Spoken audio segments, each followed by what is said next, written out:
Welcome to Defcon 28, the Safe Mode edition.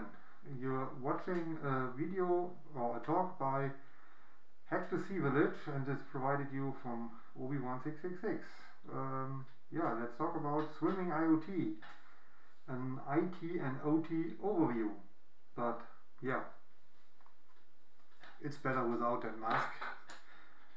So I don't expect anything here. So let's go. Yeah, what will we listen today?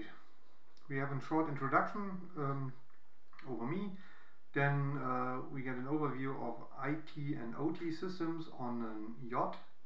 Then we look a little bit deeper into the bridge network, how the bridge network is working and how some messages are transmitted.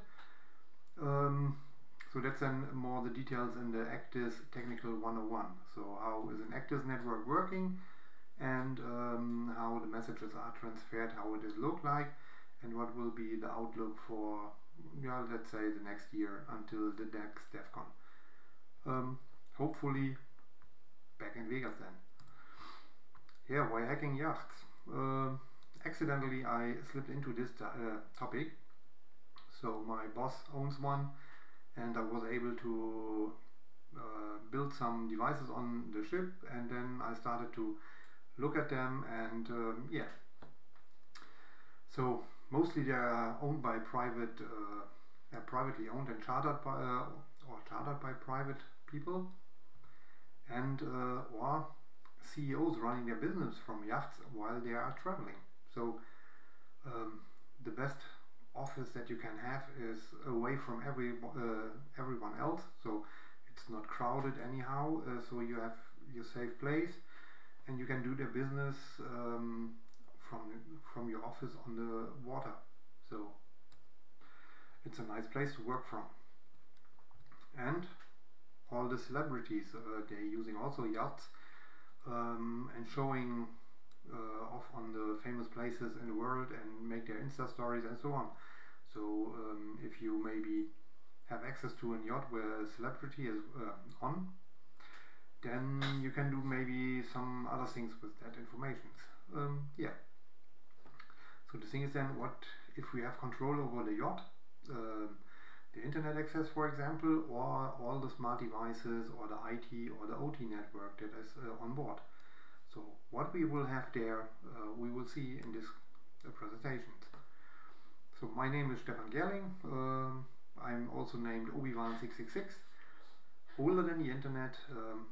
As always, have a couple of certifications like GCFA, CISSP, Microsoft Certified System Engineer, CCNA by Cisco, and a couple of others. So yeah, some of them are not maintained anymore. So the one that my favorite one is a CISP. OSCP is the next one I maybe will start on, but yeah. So my background is an electronic specialist.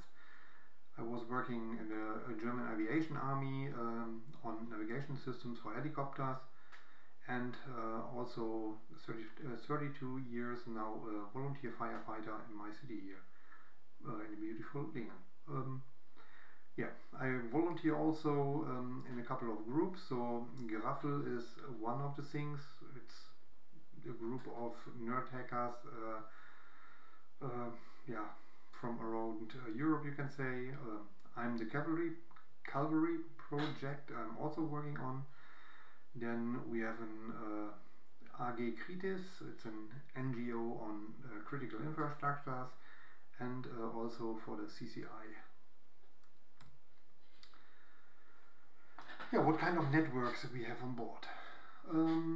Yeah, so I've counted a little bit, so I found 5 different networks that we can have. So it's on the IT network. We have the IT network, and we have the wireless network as one. And then we have a couple of more networks when we look at the OT side. So yeah, you can say the bridge network is an own network. So all the navigation system and so on, everything what's needed for the operation of the ship is on the bridge connected together. So I called it the bridge network. So then we have an NMEA network, or the NMEA bus. So we will see a little bit what kind of system is that. Then we have an ICS network, where all the PLCs and something else is connected to it. And yeah, the KNX or Instabus, you can say it's also a network. Yeah, you can count it to the ICS network, but it can also count it to the IT network. So I have it putting here on as an additional one. So I've counted here 6, but yeah, it's 5 networks, maybe more. GSM is not explicitly here in, or the satellite network. Then we are already on 7 when we count that also. Okay, what have we? IT and OT. Yeah, you think now yachts, what could be on there? I say it's a swimming IoT device, because there are so many systems on board that are connected together, and most of them will have also internet connection. And from that point of view, so we have an ICS network and we have an IT network with maybe VPN connections to offices and so on, and everything is working from this small vessel. In detail, we have there, for example, the VTS, the Vessel Traffic Service. We have Automatic Identification System, the AIS. We have Autopilot, we have GPS, we have radar, we have cameras, also thermal cameras. We have engine control and monitoring units. That's in the ICS network. Some of them are more and more cloud-based or cloud-connected now, so that you have access over your cloud-based devices on the engine control or the engine monitoring systems. The control, that's a bad idea. And we have internet access for the guests, for the crew and for the owner. And a couple of entertainment systems that are also connected over various systems together. So all of those things in the network view we will see a little bit later now. Over a couple of things I have already given some talks. Yeah, so I will sometimes use it as a reference.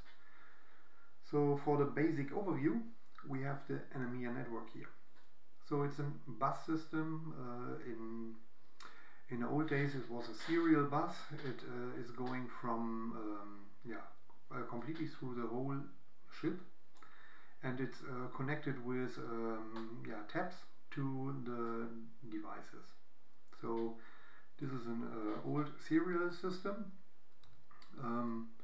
The connections look like a little bit like the 10base2 connectors or the GigaNet from the old days, and everything is connected to that. It's not that fast, it's only 4,800 baud speed, and it's, as I already said, a serial communication protocol, and it connects the echo sounders, sonars, anemometers, gyros, autopilots, GPS, and something else. There are a couple of devices more. Then we have the NMEA 2000. This is already a CAN bus, standard CAN bus technique, and we can operate already with 1 megabit. It's fast, but not that fast. For more and more applications, we need now faster networks. So the next generation is then, for example, Ray Marine called them the Seatel NG. So this is also a CAN bus system, but Ray Marine calls it, we call it Seatel NG, next generation. But it's the same like NMEA 2000. But the new version is Seatel HS. So it's HS is for high speed. So this is a 10 megabit Ethernet network where, for example, here you see in the pictures some camera devices and navigation systems are connected together. 6 is, for example, part of the bridge network from the glass bridge series and so on. and all the devices are connected together. Then we have a couple of IT equipment on board. You would think now, yeah, what could be on there? Well, the bigger the ships are, the more equipment is on it. So the first listing that I have here is from a 30-meter yacht. 30 meter is not that much, but it's already a big one.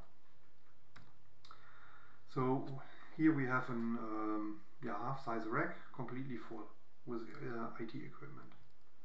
So we have a router, we have some servers, 3 in total. We have 2 voice-over IP gateways. We have a fully equipped 84 port switch. Sorry. And we have an uninterruptible power supply for that.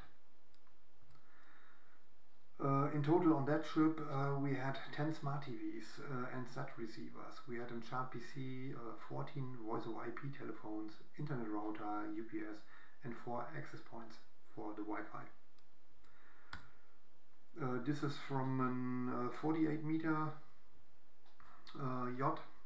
So this is already a complete full rack, and there is a second rack full of additional stuff. And in each cabin is also a small rack with the entertainment systems and AVR system, the amplifiers and that stuff. So that's then in each cabin, also in extra housings. And this one was from a 70-meter yacht class. Here you see already 2 complete full equipped racks, and there is a third one with a navigation system rack. So it's in total on that ship already 3 full stacked 42-inch network racks, you can say. And we had for that ship already around 25 access points, for example, to have a Wi-Fi coverage over the complete board. To get an idea about what the network on the AV equipment looks like, so a audio and video network.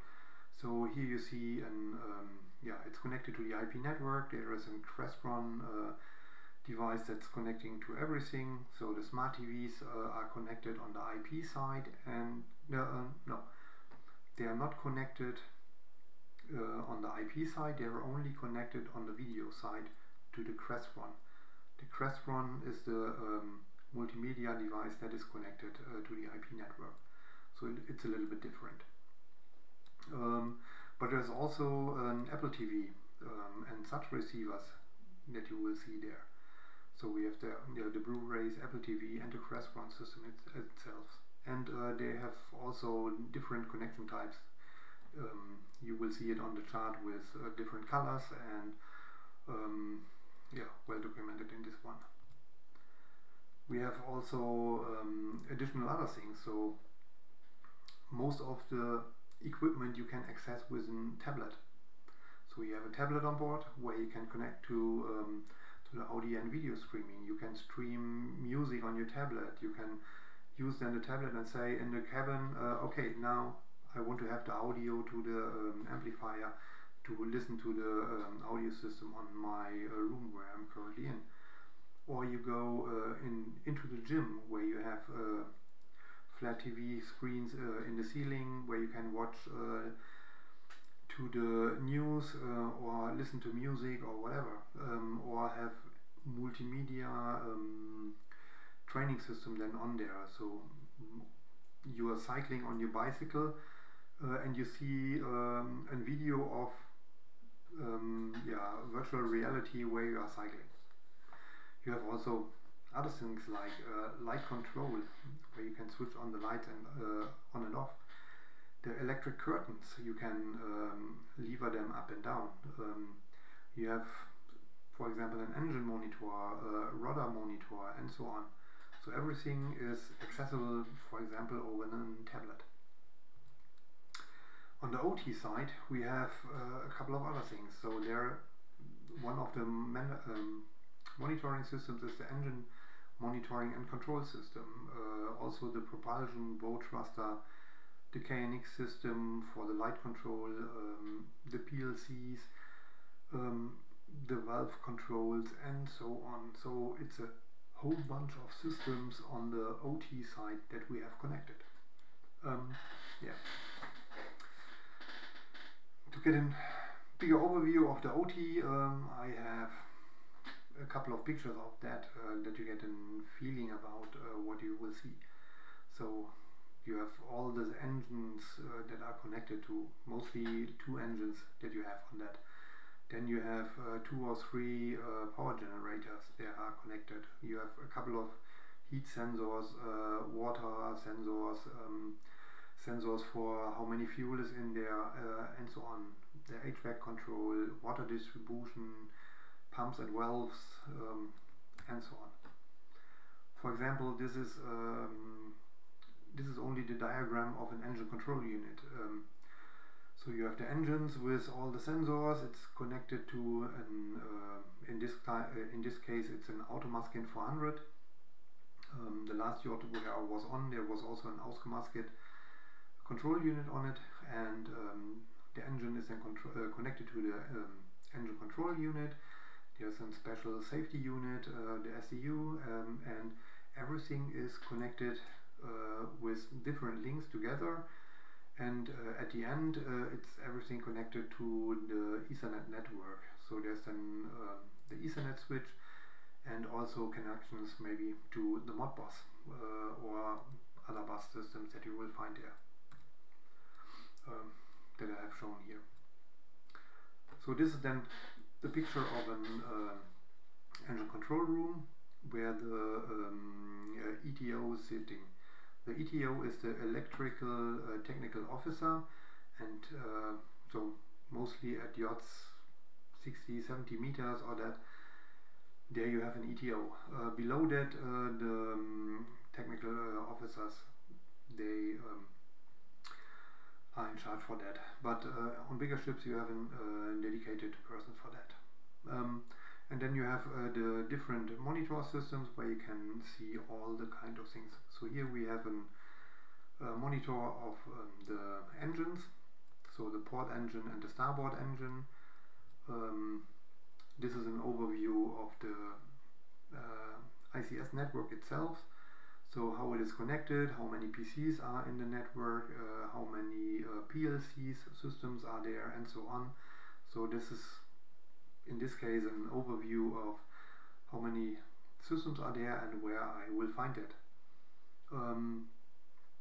You have here on the right side, for example, main cabinet, remote rack, and so on. Also a PC client in the DNet or DINet.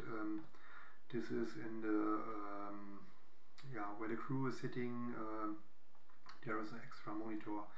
You have clients on the bridge, on the starboard side and on the port side.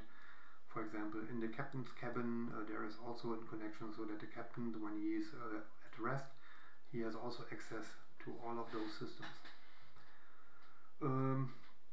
And yeah, this is one of the computers that are connected to the monitors and that are connecting or getting all the information from the PLCs, for example. And here on the right you see also a big silver thing. I'm not sure if my mouse is here. So this device is the network connection. So in this case the complete PLC network is separated. I've seen also some other ships where this connection is active.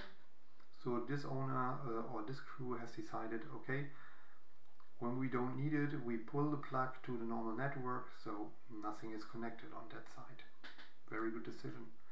And when they need remote systems, then they put the network cable into the normal hub or in a normal switch, and then they can give a remote access for the maintenance people, that they have remote visibility, or maybe can do some remote task on that. This, for example, is one of the racks where the complete PLC system is. So this is a full rack of Siemens PLCs. with all the subunits of that.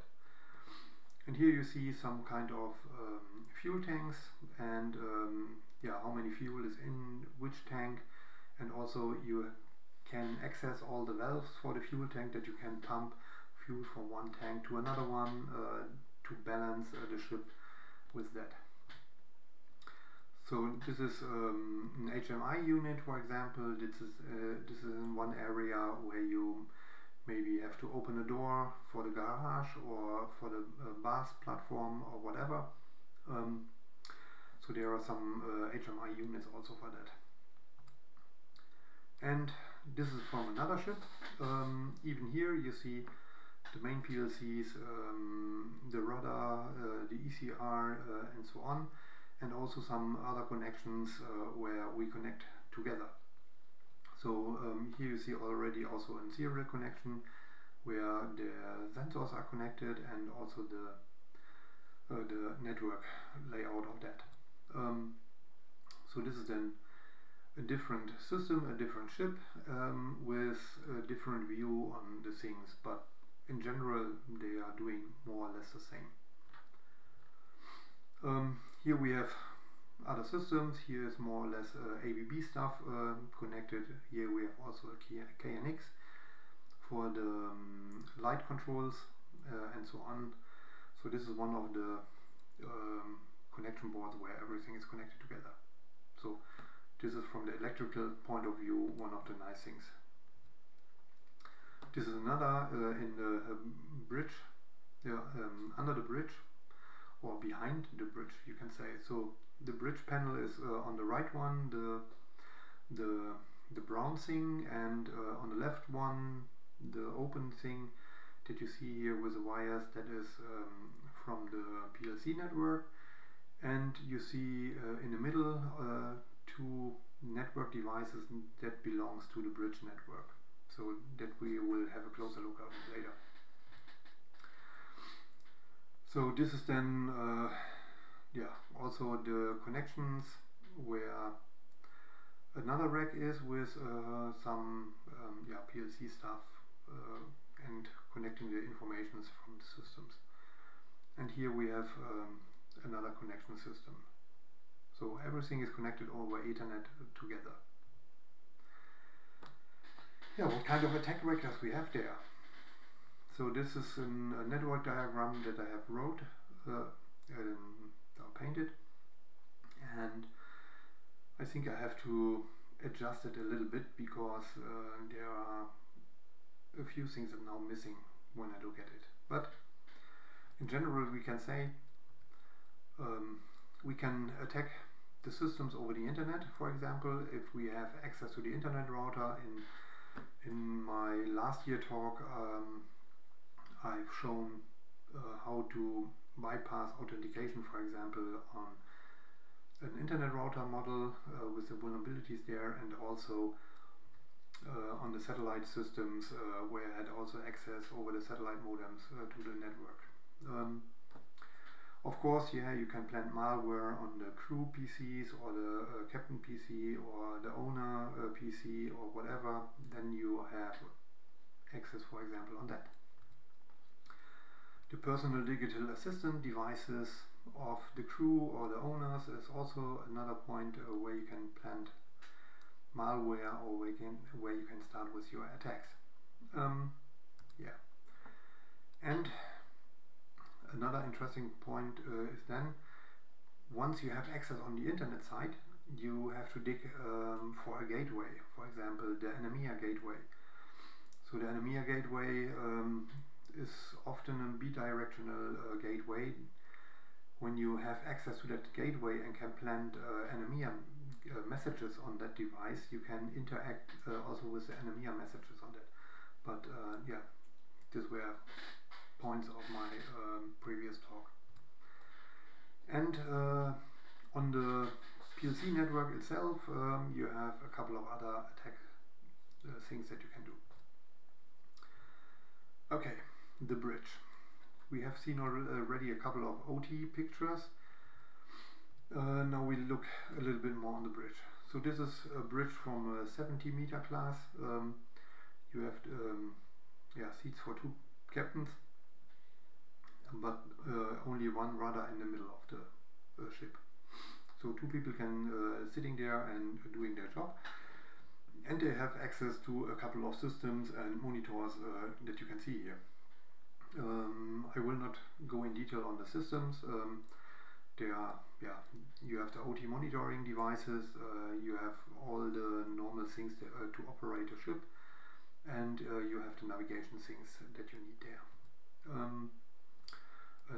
Another side view of that, so it looks very nice there. It's a good place to work.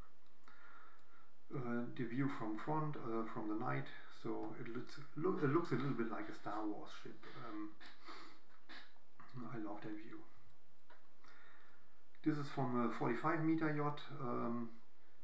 From the inner view, here you have only one seat for the captain, but also a couple of monitors you will see here, and where you will find all your necessary information to operate the ship in a safe manner. Here on the left, the monitor is already switched on. I switched on the ECDIS so that I can test some devices. Later I had also the S-band and X-band radar on. So I switched on only the system, but it was not transmitting a radar echo. So radar in the arbor is not a good idea. But you can switch on the system itself, and but it's then in standby, but you will see then the network messages. Yeah. So that's then my working place when I looking at the yachts. So yeah, it looks nice, but in really yeah, sometimes the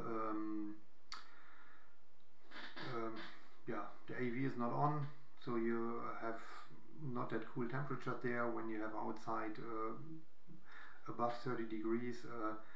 Sometimes the climate control is not working, so it becomes hot on the bridge when they do their tests. But in general, it's a nice place to work. I love that kind of audits.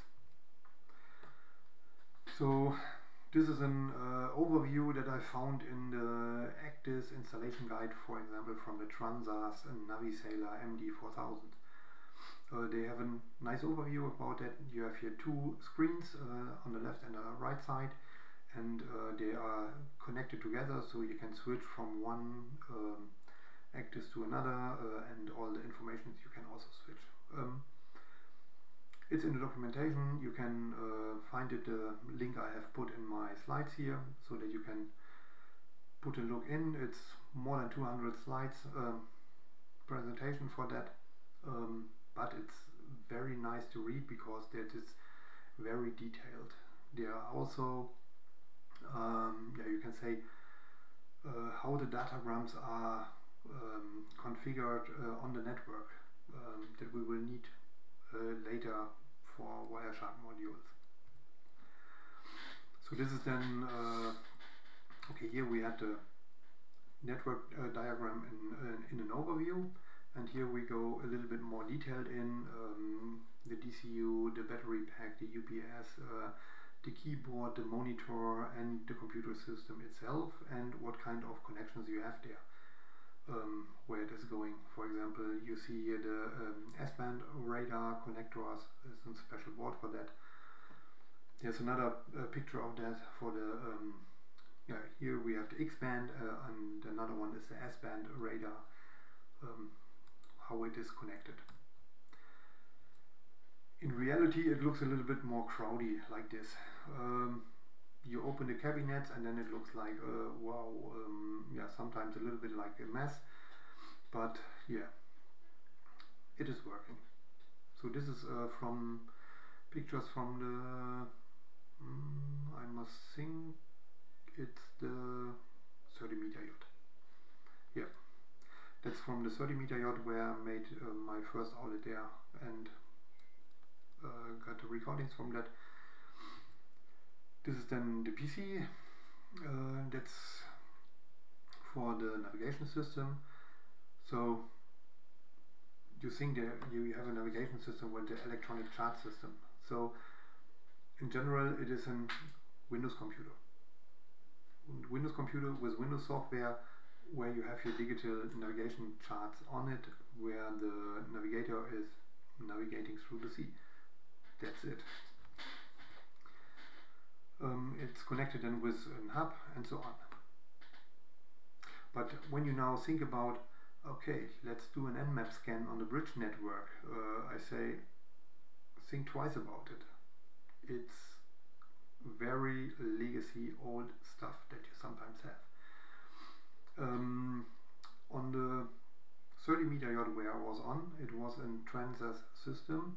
The ship was 9 years old, and it was in the Transas system at that time was a Windows XP embedded system, and you can imagine 9 years not connected to the internet, no patches, no updates, nothing, and it's still running. So that was a point for me. Okay, I don't make an Nmap scan on that network. I passively connect to that and to see what's on the wire. So I take in this case my Linux PC, it's a Kali Linux in that case, and configure my network interfaces to passively monitor the network, and later we will look a little bit deeper in that, how it is looking like. So on the left you see my laptop connected, and the bigger screen is already one of the datagrams you see there. I will come later in the Wireshark demo where we can see a little bit more.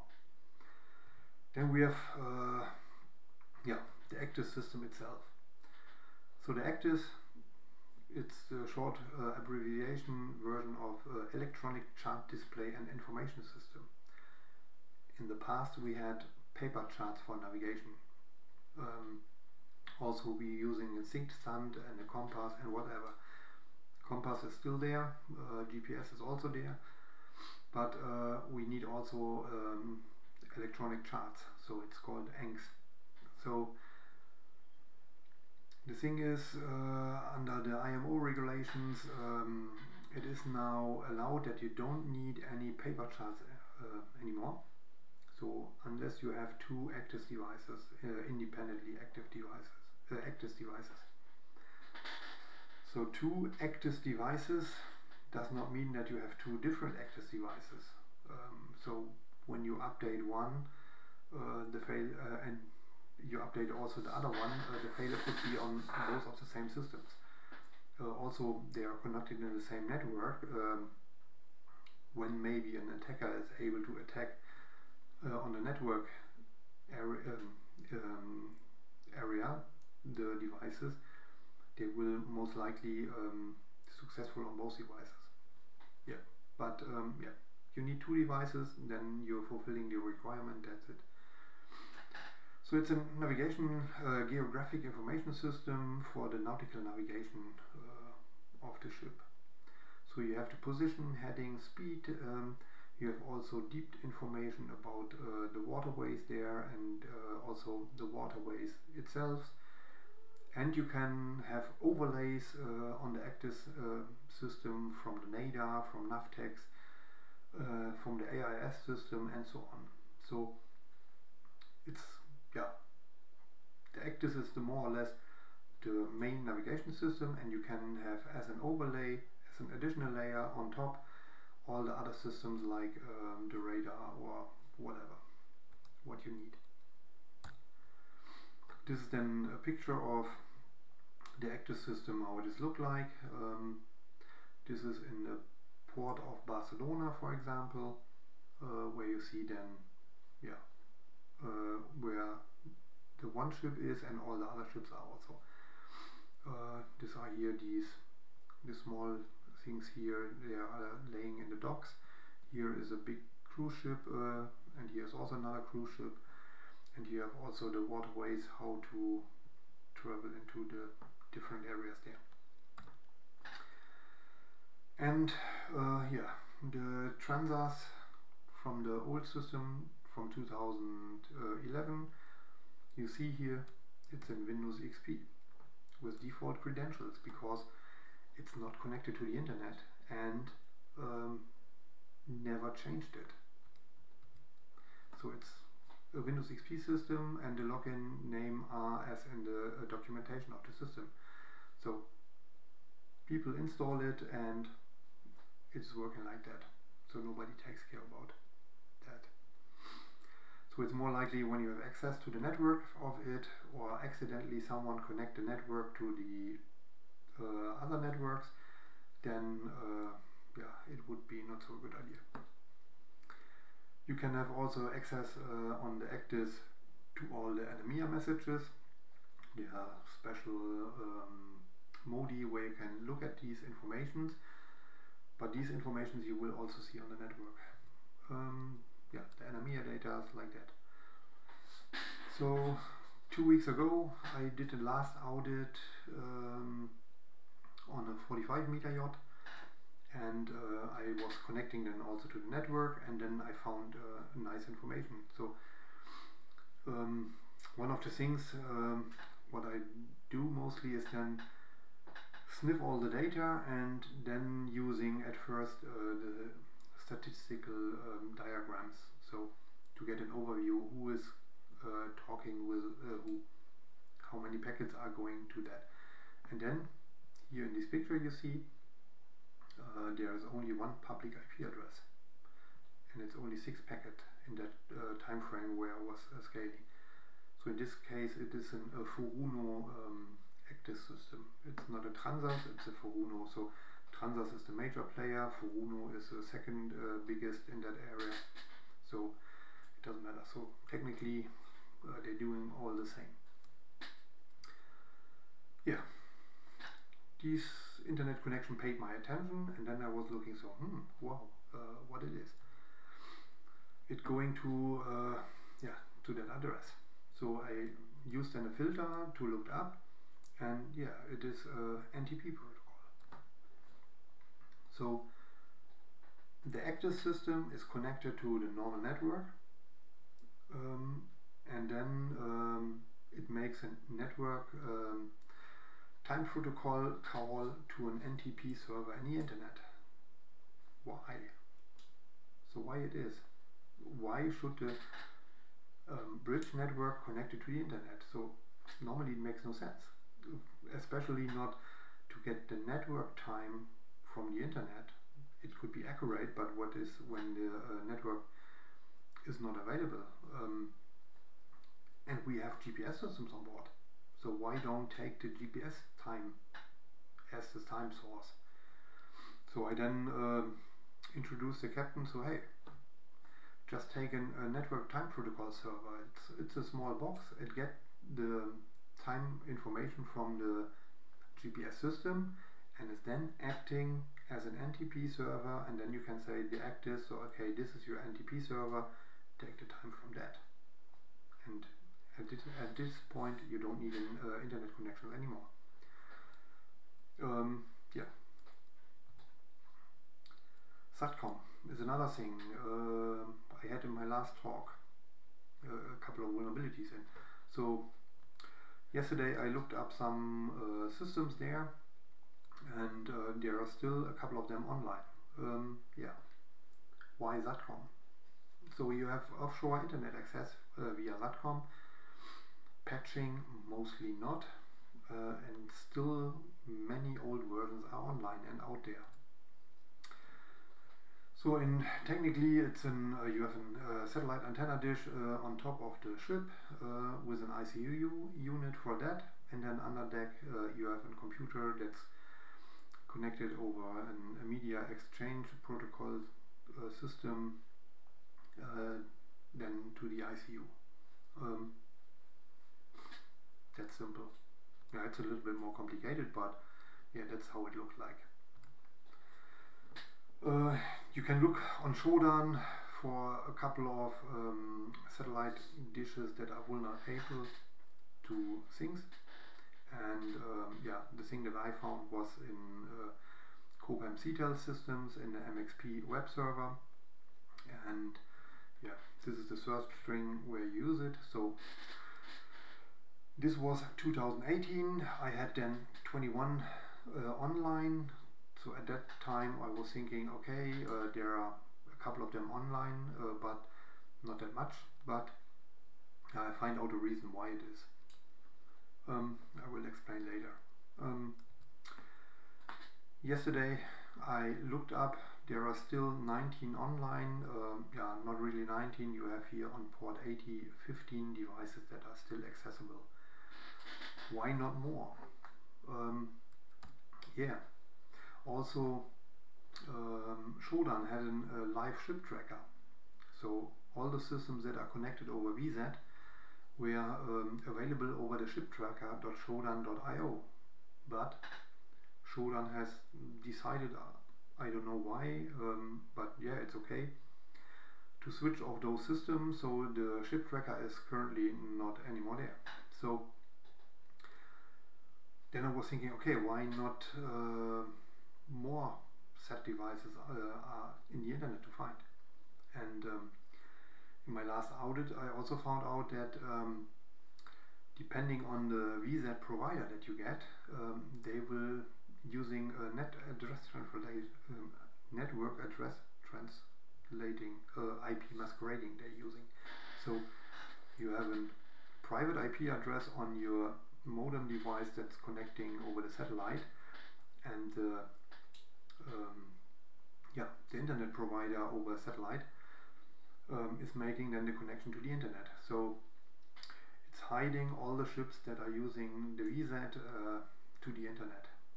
So it's a good decision, yes, but on the other hand, it's shifting the attack level from the bad guys in the internet to maybe bad guys at the internet providers. So the internet provider has still the ability, if they want or if they have to do by what kind of government, they maybe have then access to the ship network over the internet because of the vulnerabilities that are still there. So yeah, the device is not visible to the internet, and it gives the owner or the crew a deceptive security because, hey, my device is not findable over the internet.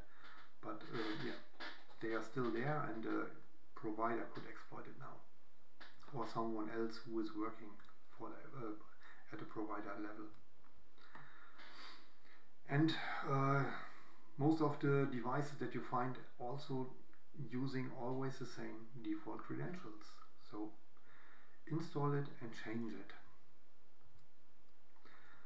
Yeah, coming more or less to the end of my talk.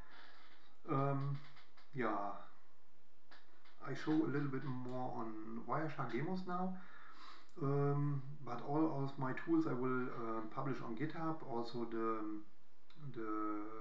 decoders later on for Wireshark. So I'm working on now to make some kind of ECDIS decoder for the datagrams that you have see, because in Wireshark it's very hard to find out how this look like. Let's have a look for that. So we have Wireshark here. So this is from one of my first network audits. We have here many UDP protocols. So what you see, I always use the statistics. Let's look for the endpoints, for example, and then you see, yeah, no magnifying here.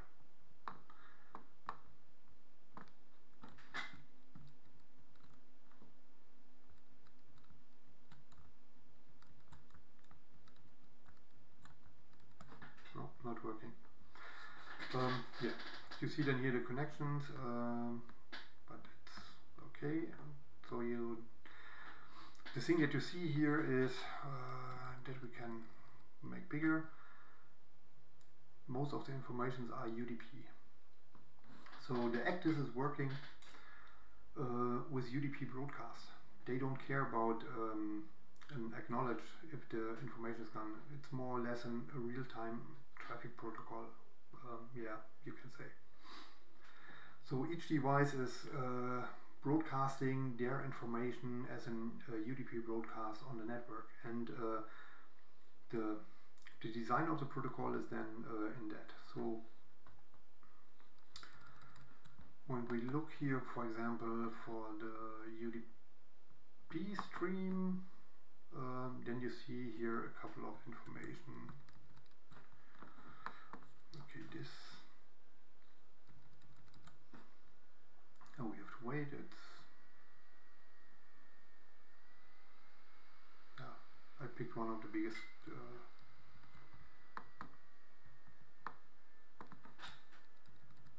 No. Yeah, this is how it is looking then, like that. But you can see here NMEA post-satellite satellite GPS information. So in this datagram, it's 462 bytes. There are the GPS informations that the GPS receiver, for example, get. So the thing is now to write a decoder for that data here that you can make as an Wireshark plugin. Information's more visible like that. On the other hand, I have here also another network from the Furuno network. It's a little bit more readable. Here you see already something from the AIS system in that case, and we just can take a UDP lookup, and here you see a couple of error messages, receiving channel 2 mail function, TX mail function, external EPFS lost, and so on. So at that time, when I was sniffing on the network, there was an NMEA network gateway that was faulty, and a couple of messages are missing. So also you can find errors by analyzing those protocols. So that was then the idea to provide a filter for that. Yeah, and also at the Furuno network, everything is here in UDP broadcast. Do I find another nice one? No, this is, for example, an AIS message. The malfunction message. Another one.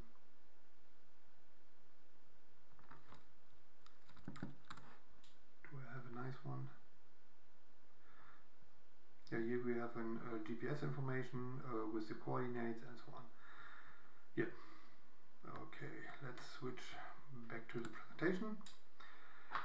Yeah, once I have it ready, I put it on my GitHub in the maritime channel.